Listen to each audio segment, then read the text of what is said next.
বাদামগুলো সব ছাড়াও 50 টাকা মজুরি দেবো। ঠিক আছে মালিক। একটু পরে এসে দেখি যেন সব বাদামগুলো ছাড়ানো হয়ে গেছে। আচ্ছা।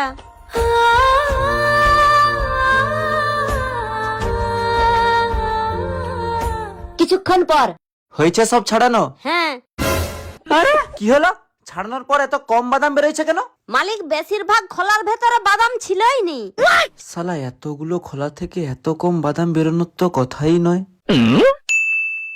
দাঁড়া সিসিটিভি ক্যামেরাটা চেক করি। এই রে, এবারে মনে হয় ধরা পড়ে যাব।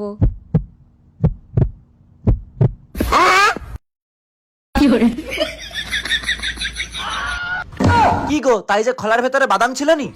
বেতালে বলা হয়ে গেছিল, আসলে অনেকগুলো হুনমান আসছিল, যাতে না বাদাম খেয়ে নেয়, তাই কিছু বাদাম আমি লুকিয়ে রাখছিলাম।